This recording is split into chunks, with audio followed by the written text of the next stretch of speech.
admitir pues que se tiene que torcer mucho la Biblia, hacer muchos malabarismos.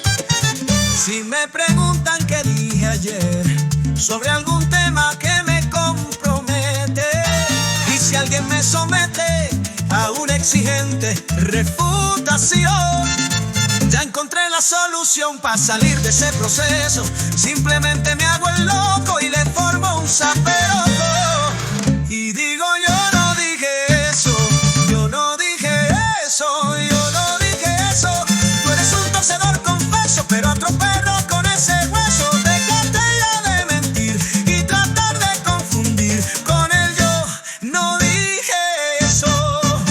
El regenerado no tiene pecado, que fue perdonado y justificado, que ha sido salvado, y todo esto sin creer. Son salvados sin Salvador, redimidos sin Redentor. En verdad es un mentiroso en exceso, y cuando alguien le pregunte solamente responderá, yo no dije eso. Yo no digo eso, yo no digo eso, yo no digo eso. Yo no digo eso, yo no digo eso, yo no digo eso. Bueno, aquí estamos nuevamente. Es que si no, muchachos, me revienta el calor. Bueno, mis hermanos, entonces vamos a ver de dónde sale todo esta cuestión. ¿De dónde es que sale toda esta cosa?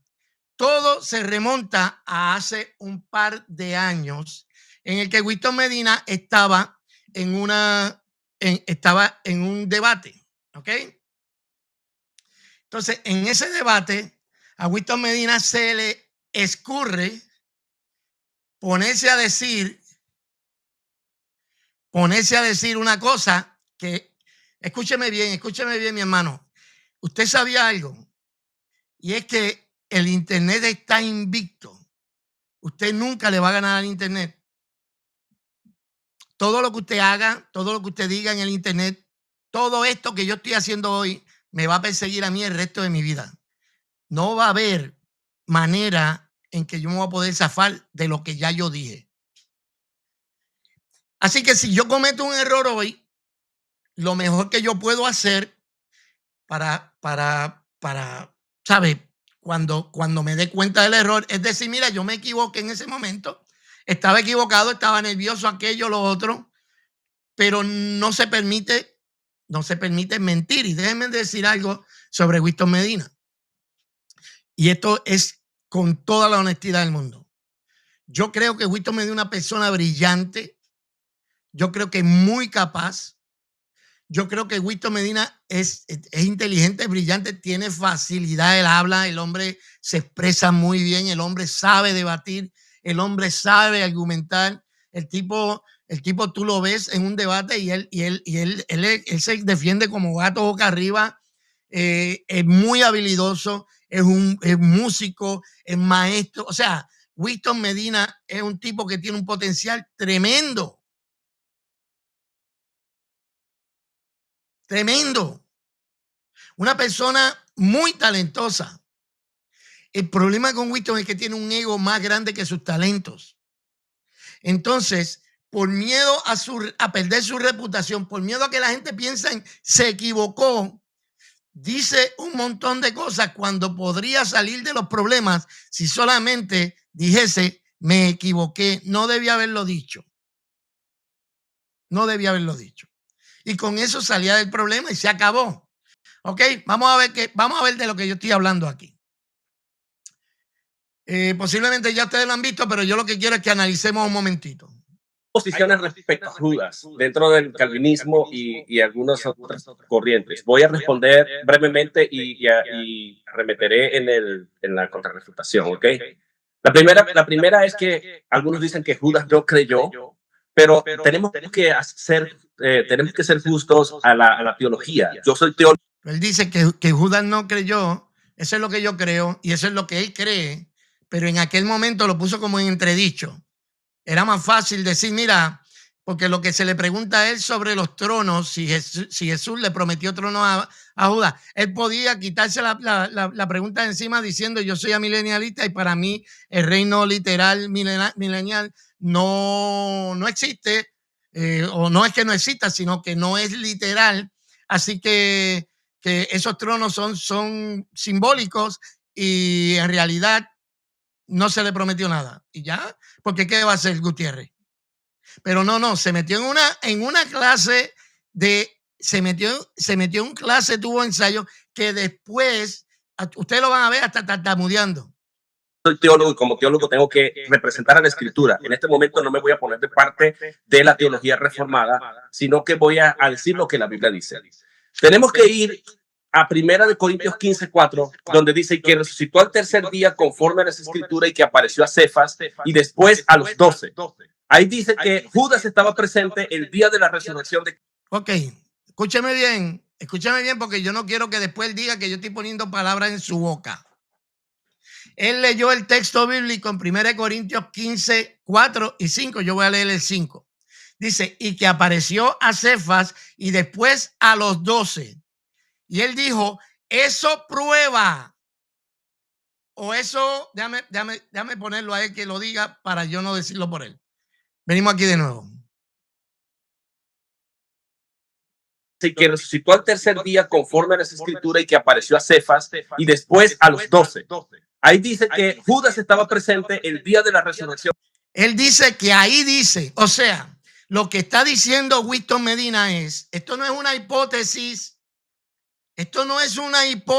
como ha querido hacer ver ahora, que esta es mi hipótesis. No. Él dijo que 1 Corintios capítulo 15, verso 5, prueba que Judas estaba allí cuando Cristo se le apareció a los discípulos.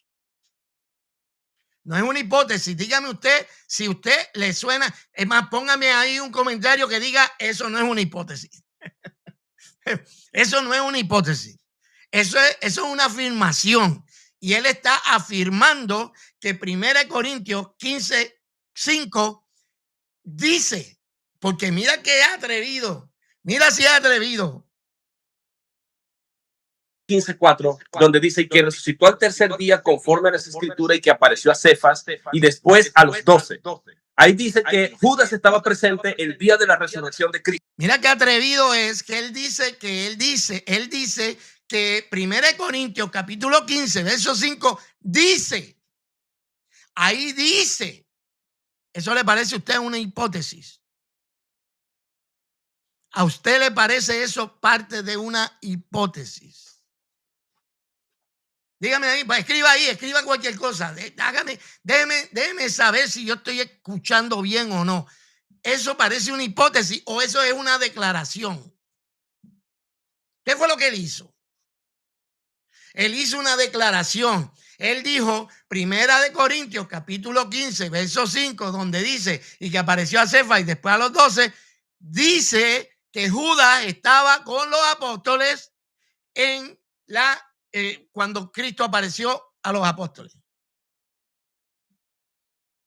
Él dice que ahí dice, no es hipótesis, no es que, yo no sé, eso es una declaración.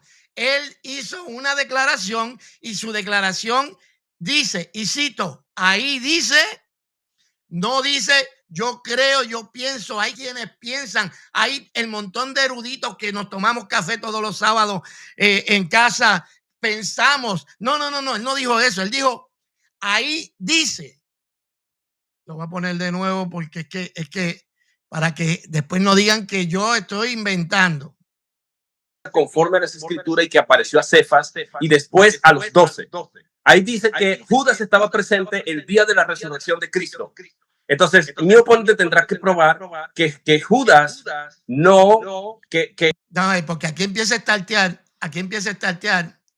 qué increíble.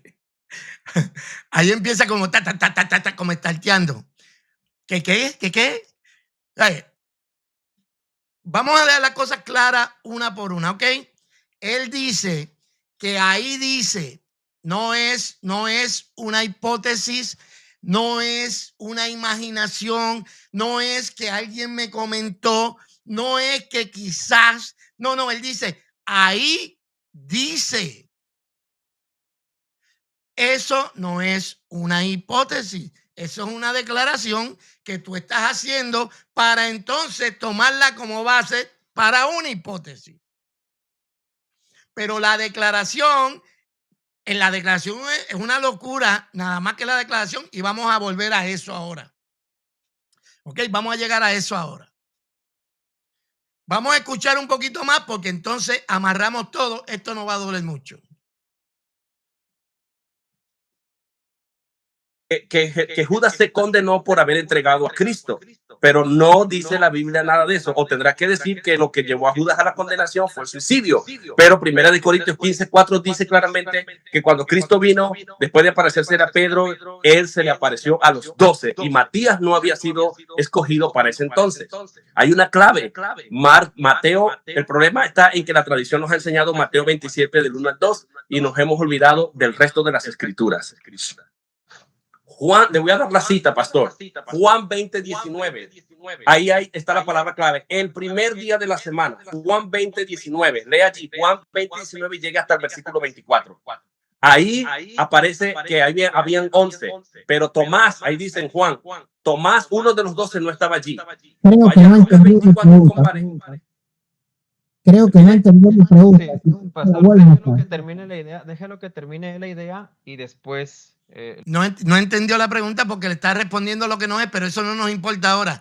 Yo lo que quiero es que llegue a lo de los 11, porque el mismo error que comete en 1 Corintios 15:5 lo comete también cuando habla de los 11, los 12 y los 11. ¿Ok? Vamos a empezar, vamos a darlo ahí. Vamos a escuchar un poquito más y seguimos hacia adelante. Lo corrige. Gracias, pastor. Adelante, pastor Augusto. Termine su idea, pastor. Lucas 24:1 dice el primer día de la semana. Está hablando del mismo evento, un evento idéntico. Puedes seguir leyendo hasta el versículo 32. Y ahí dice que ahí Jesús volvió a aparecer a los 11. Luego en el versículo 33 dice, y levantándose en la misma hora, volvieron a Jerusalén y hallaron a los 11 reunidos, a los 11. Ahí no estaba Tomás. Estaban 11, pero no estaba Tomás. En el versículo Marcos 16:9-13, habiendo pues resucitado Jesús por la mañana, el primer día de la semana, el mismo día, apareció primeramente a María, y el versículo 14 dice, finalmente se apareció a los 11 mismos. Ahí estaban los 11, es el mismo evento, pero el único que no estaba allí era, de acuerdo al testimonio de Juan, no estaba allí Tomás. Ok, entonces, porque la Biblia dice que estaban los 11, y porque la Biblia dice que que Jesús se le apareció a los 12, vamos a ver cuál es la conclusión a que él llega. Entonces, esto prueba que Judas... Esto no es una hipótesis, él está diciendo, esto prueba. Si él dijese, esto puede indicar, esto es posible que signifique, esto... ¿Entiendes? Pero él no dice, esto prueba. O sea, ya no hay lugar a duda porque esto prueba. Judas vio a Cristo resucitado y que si él vio a Cristo resucitado, hay una alta probabilidad de que Judas se salvó y que Judas va a reinar en el trono. Tiempo, pastor. Que Judas se salvó y que Judas va a reinar en el trono blanco. Bueno, déjame ver los comentarios, no quiero que se me pierda mucho. Dice Judas Iscariote, más condenado aún, si vio resucitado a Jesucristo y no se arrepintió ante los apóstoles y el mismo Señor Jesucristo, no lo defienden, sino refuerzan la condenación de Judas. Sí, pero aquí, Cristóbal, lo que está haciendo Winston no es defender no está defendiendo a él. Bueno, aquí sí, porque él aquí quiere ganar el debate y Winston es así. Por ganar un debate le vende el alma a Judas. Porque es que esto es una locura que no se sostiene. Déjame poner esto aquí. Aquí estamos. Ok. Pero sigan por aquí que yo lo voy a llevar a algún lado. Dice, si Judas vio a Cristo resucitado, ¿dónde está el pasaje que Judas se arrepintió y pidió perdón? Si se arrepintió de corazón, no iba a tomar esa decisión. Es que no aparece en un texto bíblico que diga que Judas vio a Cristo resucitado. Ahora bien, vamos a rayo, déjame. Ay, después que hice esto aquí. Bueno, vamos a bregar primeramente No, déjame hacer otra cosa. Déjame hacer otra cosa. Permítame. Ok.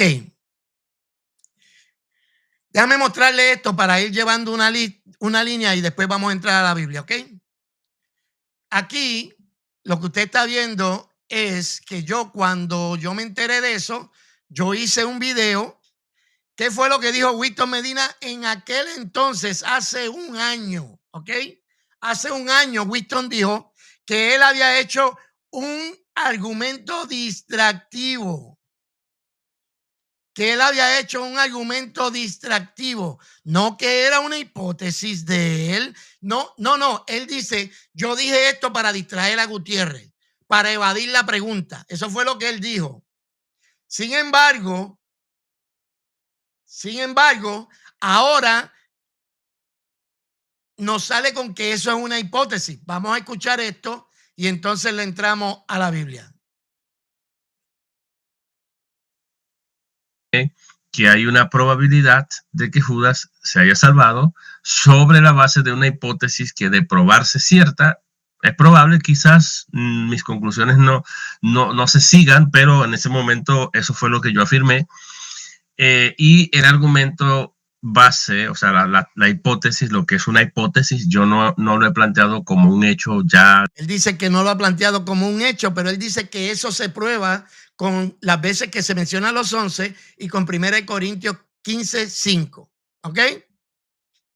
Definitivo, sino como una hipótesis, es que hay una gran posibilidad. Ahora dice que era una hipótesis, pero hace un año decía que eso era un discurso para distraer a Gutiérrez. Escúcheme, mire por dónde va la cosa. Mire por dónde va la cosa, porque este hombre es como el camaleón, que de acuerdo al terreno donde vaya pasando, de ese color se pone. Y ese es el peligro, hermanos, porque una persona tan brillante, que yo reconozco que él es brillante, una persona inteligente. Yo lo que no entiendo es por qué una persona así tiene que hacer estas maniobras, cuando era más fácil decir, mira, aquella vez me equivoqué, pero esto es lo que yo pienso hoy, porque eso es de gente seria. Pero sigue cambiando. El problema es que vamos a ver hoy que él conoce el griego, conoce la verdad, pero su ego lo enceguece de tal manera que no le permite decir la verdad a sus oyentes. Y esto es un peligro. Es un peligro que un maestro de las Escrituras decida hacer eso. Gran posibilidad de que Judas haya visto a Cristo resucitado y que la muerte de Judas se sitúe después de haber visto a Jesús post resurrección, después que Cristo resucitó. Esa ha sido mi tesis. Esa no fue su tesis. Eso supuestamente era un argumento distractor que él hizo para evadir la pregunta. Tienen que ir, escúcheme, tienen que ir a este video. Déjame ver si no tengo se llama el Chompiras. Busquen en mi canal, busquen el Chompiras, en donde están los videos, en el search, busquen el Chompiras y lo van a encontrar. Vamos a ir a la Biblia ahora, denme un segundo. Ese es el problema, Catherine. Precisamente que el ego le gana. El tipo no es un tipo habilidoso. El tipo le reconoce todas las cosas que puede hacer, pero es que es demasiado, mano. No puede, él no puede aceptar una sola vez que se equivocó. No le echa la culpa a Amazon por los márgenes malos del libro. Una cosa terrible y lamentable. Seguimos. Para eso, yo voy a la literalidad del texto, voy a Juan, voy a Mateo, voy a Marcos, voy a Lucas, y cuando yo comparo los 4 evangelios, especialmente Marcos, Lucas y Juan, me doy cuenta de un detalle que cuando Tomás no estaba presente el último día, el primer día de la semana, en la primera aparición de Cristo después de su resurrección, habían 11, porque los evangelistas cuentan 11. Por lo menos Marcos y Lucas, eso dice. ¿Dónde dice que cuentan 11? A menos que no esté diciendo que en el cuento, mientras están relatando, pero él dice cuentan como si lo hubiesen contado 1, 2, 3, 4, 5, 6. No. El relato dice los 11. El relato dice los 11. Vamos a ir a algo ahora. Dicen y Juan dice que nos da el dato de que Tomás era el que no estaba. Si no estaba Tomás, ¿quién era ese otro que completaba el número 11? Entonces Ruby Rosado trata de huir de esa literalidad, extrañamente, porque anteriormente había dicho que él se apegaba al principio de sola escritura y el principio. Y me sigo apegando al principio de sola escritura, lo cual no es soloísmo bíblico, sino sola escritura. Yo voy a dejar que la palabra hable. Ahora, veremos a ver. Yo lo que dije en aquel momento cuando estaba hablando sobre lo de si Jesús tomó la cena, la última cena o no, de eso es lo que yo estoy hablando, pero hay que aplicarlo a todo. Pues está bien, no hay problema.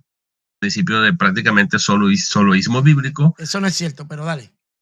Prácticamente es eso, porque él quiere que la Biblia lo exprese claramente, pero extrañamente ha saltado del principio de sola escritura que él definió en su canal para plantear una interpretación, lo que yo llamaría una interpretación anacrónica, ajeno a la escritura, pero que él se la impone al texto para tratar de zafarse de lo que el texto dice. Entonces ya no son 11, sino una representación que pudieron ser 9 o 10 o menos de eso. O sea, hay que creerle a Ruby sobre la base de una interpretación externa a la Biblia que no sale de la escritura misma, sino de un prejuicio que tiene, que le impone al texto decir.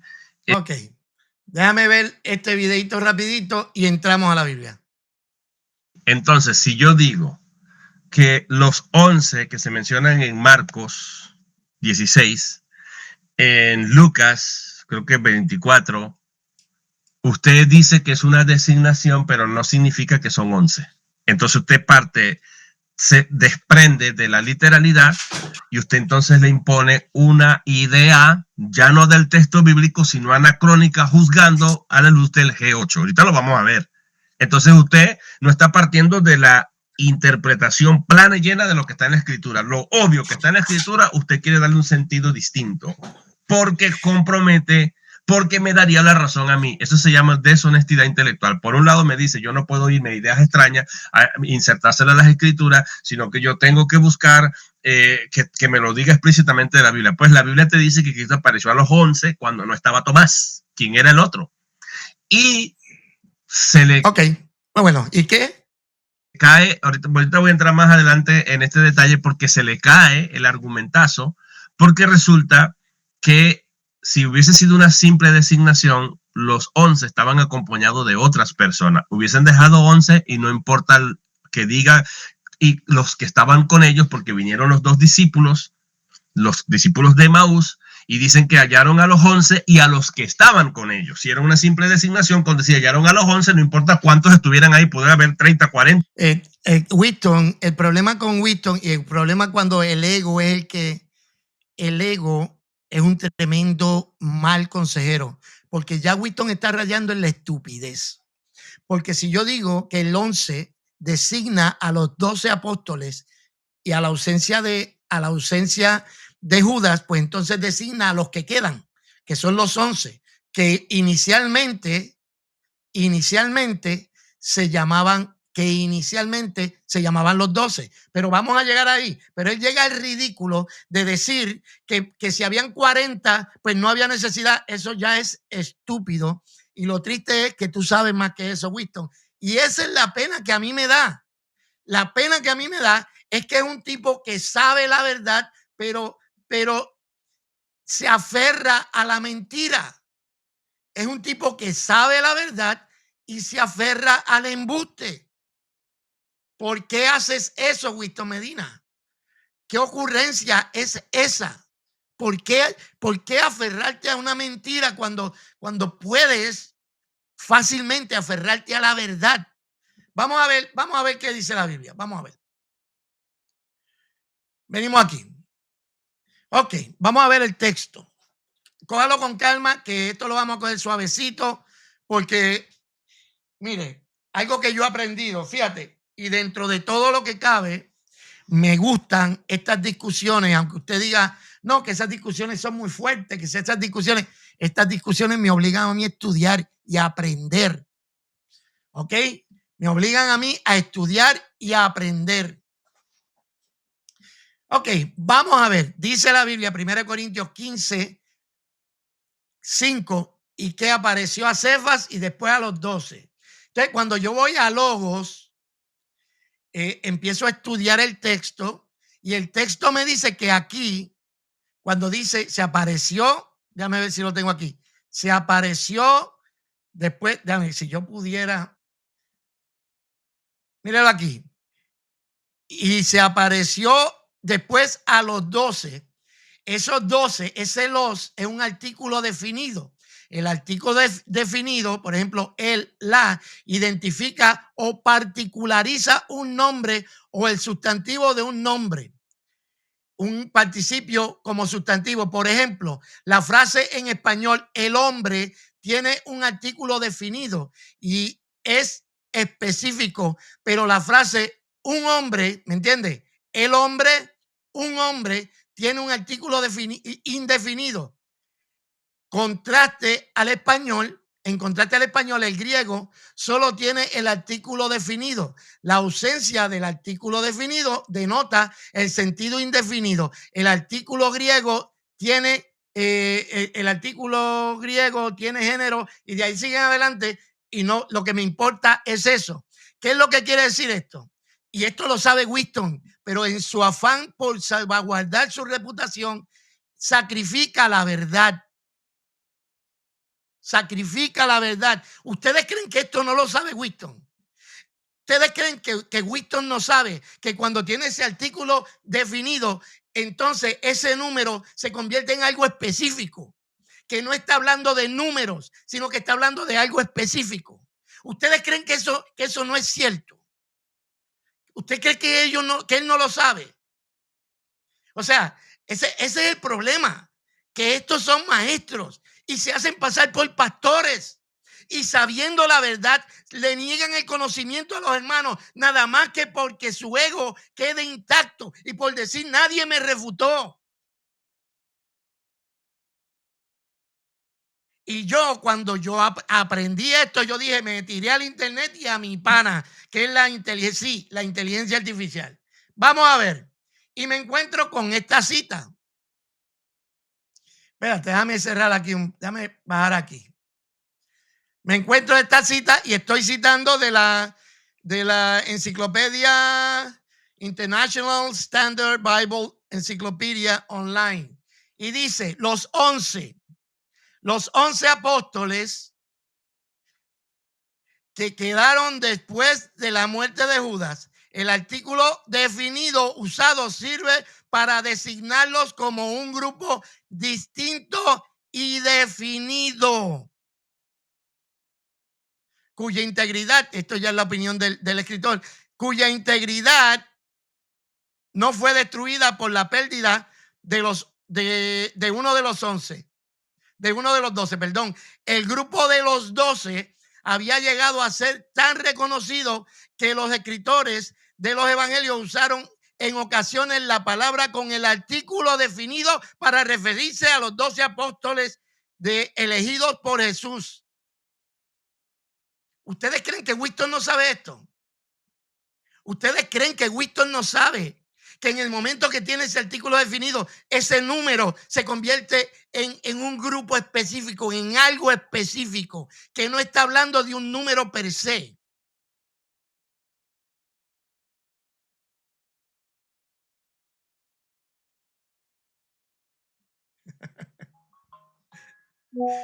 Esa es la pregunta que yo tengo. Esa es la pregunta que yo tengo. Ustedes no creen que Winston sabe esto y se lo oculta a la gente para engañarlas.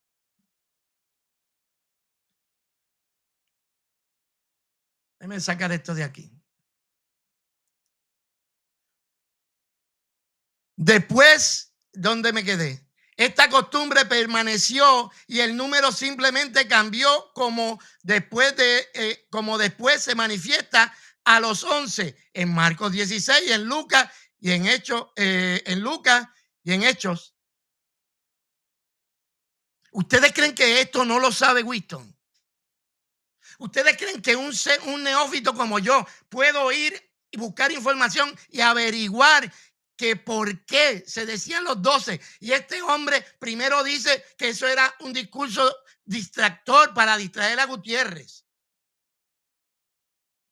Después era, me están escribiendo, que cójalo con calma porque no puedo atender las dos cosas a la vez.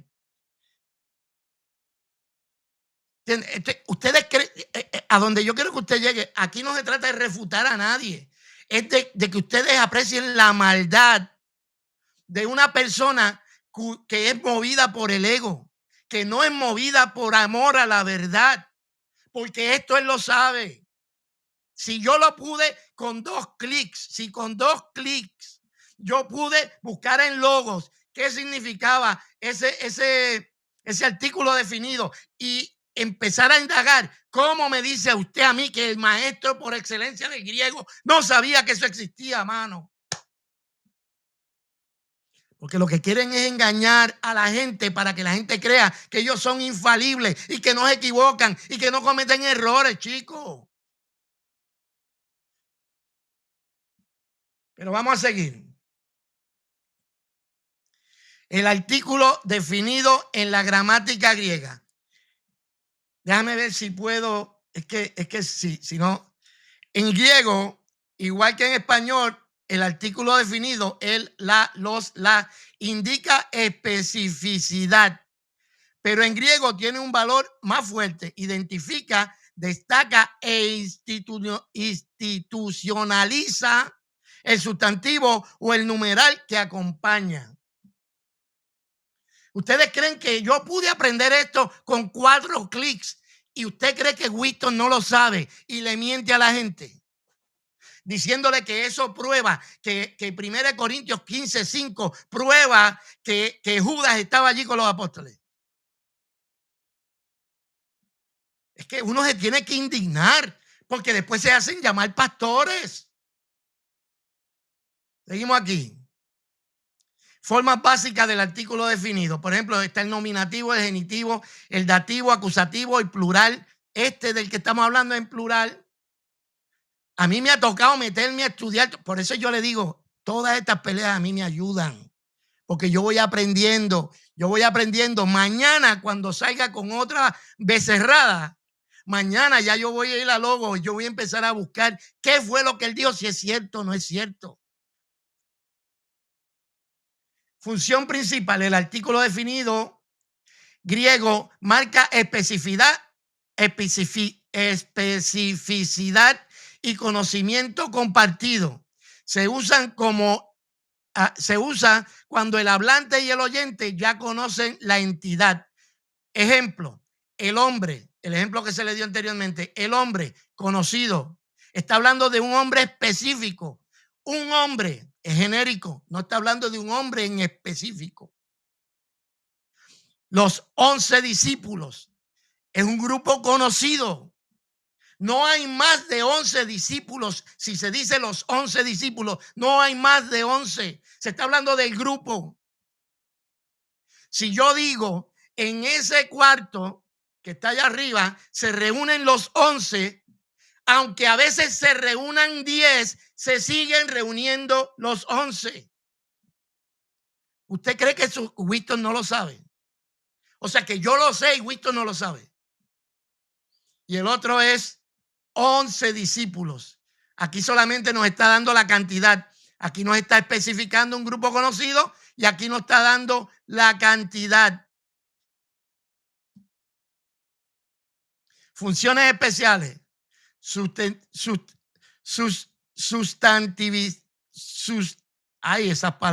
Sustantivar otras palabras. Los buenos, los 11. Marca grupos e instituciones, los 12, los 11. Identificar identidad conocida o única. Por ejemplo, el rey. Solamente hay un rey. En el caso de los 11, solamente hay un grupo que se llama los 11. En el caso de los 12, solamente son los 12 apóstoles. No se les llama, no se está hablando de la cantidad de apóstoles, se está hablando del grupo. ¿Usted cree que Winston no sabía eso? ¿Usted cree que esto lo está... Conclusión, el artículo definido identifica y especifica con numerales, adquiere fuerza institucional o colectiva. Por eso expresiones como las que estamos estudiando ahora funcionan como títulos de grupo, no simples números. Le pregunto, ¿usted cree que Whiston esto lo desconocía? ¿Cómo yo pude aprender esto con 2 clics en Logos? ¿Cómo yo pude aprender esto con 2 clics en Logos? Pero Whiston dice que no, él no sabía esto.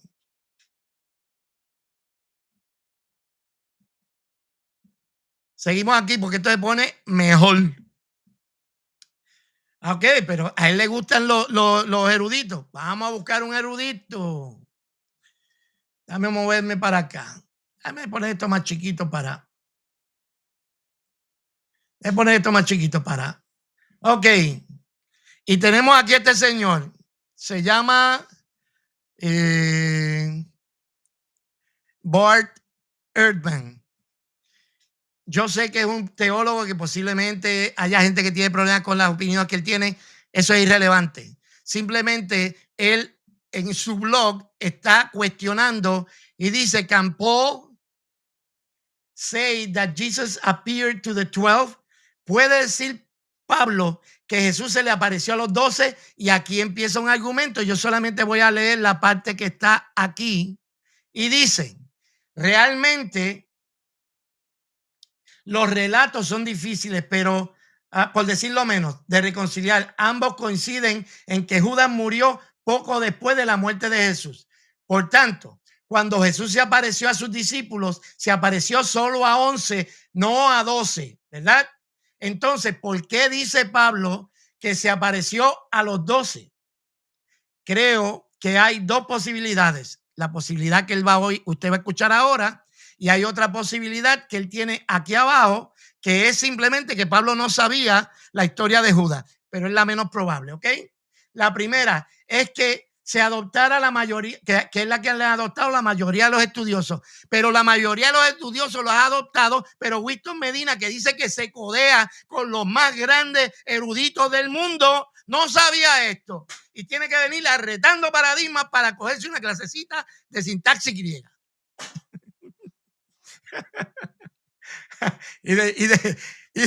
Vale, dale, Whiston, y esta te la voy a dar de gratis.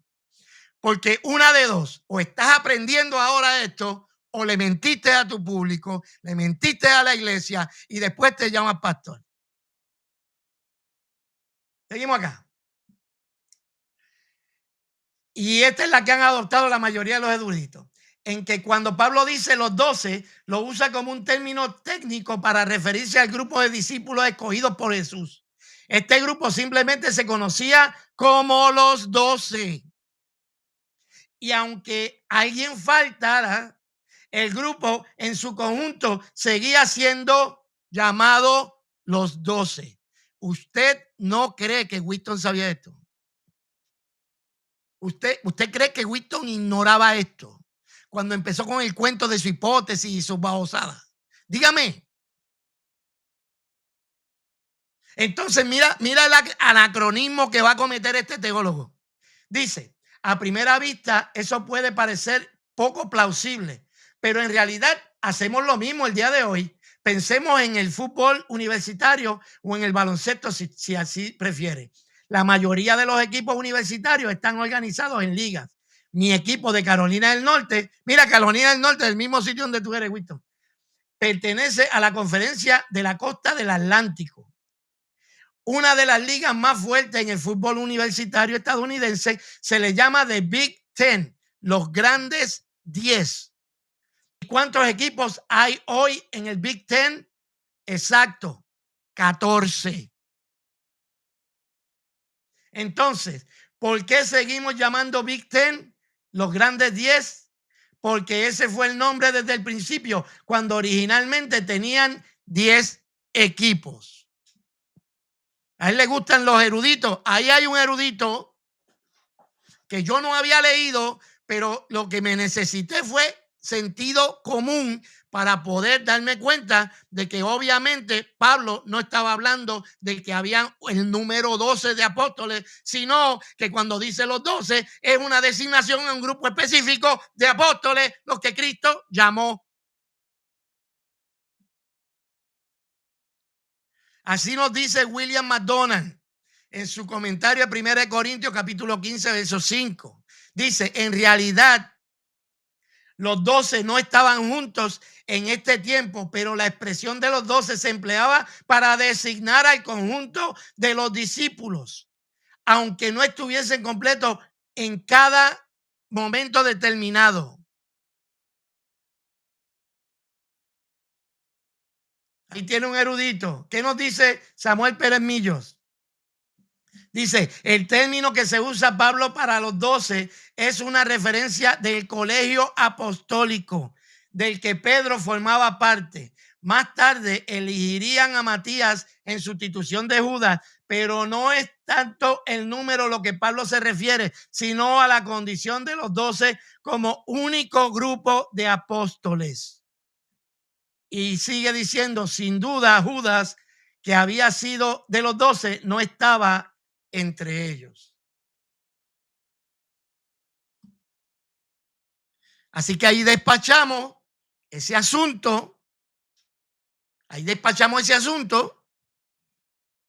De que los 11 son un número específico, y si dice, Pablo dijo 12, eso prueba que Judas estaba allí. Mira qué locura. Mira qué locura.